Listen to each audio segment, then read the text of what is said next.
से पहले सांसद अंशुल वर्मा जी को बहुत बधाई देना चाहता हूं और जो सरकार जा रही है उसको और धक्का मार करके आप आए हैं, आपको बहुत बहुत बधाई। हालांकि आप पहले ही आना चाहते थे, लेकिन कुछ राजनीतिक परिस्थितियां रहीं, आप नहीं आ पाए। लेकिन अब भी अच्छा लगा है कि कम से कम हम लोगों को एक नौजवान नेता पासी समाज में मिल गया है, जो जगह जगह जाकर के जो सच्चाई है चौकीदार टीमों की वो बताएंगे। मैं इस मौके पर बधाई देता हूं इनके तमाम सहयोगी साथी जो शामिल हो रहे हैं और इस चुनाव में पूरी ईमानदारी से इनका सहयोग और मदद मिलेगी। मैंने पहले भी कहा था कि एक के अलावा भारतीय जनता पार्टी का और कहीं खाता नहीं खुलने वाला है। जनता नाराज है, दुखी है, परेशान है। असल मुद्दे या असली मुद्दे जमीन पर जो हैं, जनता उसी का इंतजार कर रही, उसी पे मतदान होगा। नौजवान ढूंढ रहा है कि आखिरकार नौकरी कैसे मिलेगी, रोजगार के अवसर कैसे पैदा होंगे। किसान को जो सपने दिखाए गए थे कि कर्ज माफ हो जाएगा, आय दोगुनी हो जाएगी,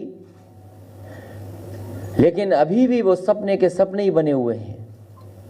जो पैसा थोड़ा बहुत मिला भी है किसानों को, किसान वो जानते हैं जो 5 किलो उनकी बोरी से चोरी हुई थी, वही पैसा सरकार लौटाने का काम कर रही है। उत्तर प्रदेश की सरकार को जो कर्ज माफी के बाद किसानों की खुशहाली लाने का बात करनी थी, वो नहीं हुई है। आलू अभी तक 1 किलो सरकार ने नहीं खरीदा है। कई फसलें आलू की किसानों ने ली हैं, लेकिन अभी तक सरकार ने 1 किलो आलू भी नहीं खरीदा है। सरकार और मुख्यमंत्री जाकर के सभा में ये कहते हैं कि गन्ना किसानों का इतना भुगतान हुआ है, इतने 1000 करोड़। किसान भुगतान नहीं जानना चाहते हैं। उत्तर प्रदेश का किसान अपना बकाया पैसा चाहता है, जो सरकार अभी भी नहीं दे पा रही है। 14 दिन का वादा किया था, लेकिन अभी भी गन्ना किसानों का भुगतान नहीं हो पाया है। और फिर जो महंगाई बढ़ी है, जो सरकार की नाकामी है, जो महिलाएं असुरक्षित हैं और घटनाएं एक के बाद एक हो रही हैं। कानून व्यवस्था पूरी तरीके से चौपट हो चुकी है। जो रिस्पांस सिस्टम था 100 डायल 100, उस डायल 100 को भी बर्बाद करने का काम अगर किसी ने किया है तो भारतीय जनता पार्टी ने किया है। जो अब चुनाव की तारीखें आ गई हैं, हमें उम्मीद है कि एक एक वोट गठबंधन पे पड़ेगा। कहीं कोई कंफ्यूजन नहीं है। इस भारतीय जनता पार्टी की दोनों सरकारों ने बहुत बड़े पैमाने पे निराश किया है। मैं एक बार फिर अंशुल वर्मा जी का बहुत बहुत धन्यवाद देता हूं, बधाई देता हूं। और कंकड़ मुंजारे जी जो बालघाट से पहले भी एमपी रहे हैं, उन्होंने जो बातें कही हैं वो इसलिए ज़रूरी थी कि कम से कम लोग जान जाएं।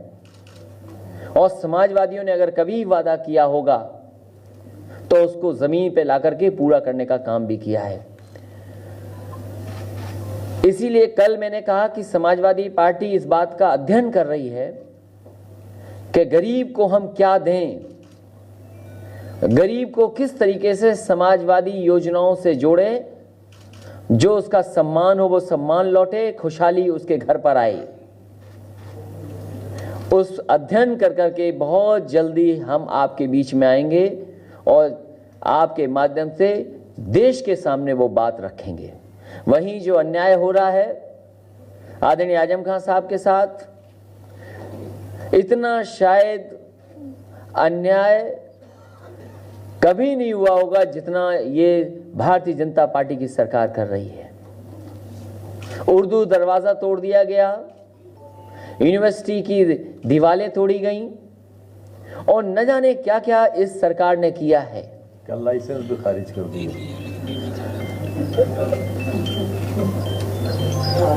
ये सरकार के इशारे पर, और मैं कहूँगा कि अगर आपका लाइसेंस कैंसिल किया है तो मुख्यमंत्री जी का भी लाइसेंस कैंसिल होना चाहिए। आप पर तो पॉलिटिकल मुकदमे हो सकते हैं। के पास लाइसेंस है नहीं, लाइसेंस है। उन्होंने जो एफिडेविट दिया है चुनाव आयोग को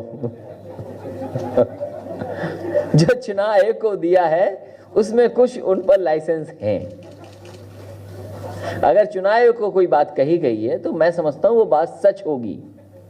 और अगर आपका लाइसेंस कैंसिल करने की कार्रवाई कर रहे हैं तो कम से कम जो जिलाधिकारी जहां हैं वो भी हिम्मत जुटाएं और मुख्यमंत्री जी के भी लाइसेंस कैंसिल करें। सरकार वही अच्छी होती है जो बिना भेदभाव के काम करे। अन्याय कहीं से भी हो सकता है, लेकिन कम से कम सरकार को अन्याय नहीं करना चाहिए। और जब सरकार अन्याय करने लगे तो जनता को उस सरकार को हटा देना चाहिए, और यही मौका जनता को मिलने जा रहा है। ये परिणाम बताएगा कि सरकार के खिलाफ कितना मतदान हुआ है। अंशुल जी, सवाल है कि आप बीजेपी से जी,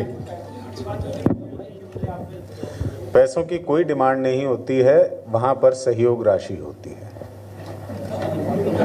2014 में कितनी दी थी आपने कितनी सहयोग राशि दी थी? ये राशि वाली बातें मत करो भाई। ये ना कीजिए। ये देखिए पत्रकार साथियों, ऐसा है, अब बात स्पेस तक चली गई, इसलिए इसकी बात मत करिए आप। बीजेपी ने 15 लाख रुपए का वादा किया था। मैं, हाँ जी, मैं इसरो और डीआरडीओ को बधाई देता हूँ जो मिसाइल उन्होंने इजाद की है। उसके लिए भारत की सबसे प्रीमियर जो एजेंसीज हैं और जो साइंटिस्ट हैं, जो इंजीनियर्स हैं जिसमें जुड़े रहे होंगे, उनको मैं बहुत बहुत बधाई और मुबारकबाद देता हूं। आप हमारे चैनल अंबेडकर पीपल्स वॉइस को सब्सक्राइब कीजिए और बेल आइकन भी दबाइए और पाइए हर वीडियो की नोटिफिकेशन।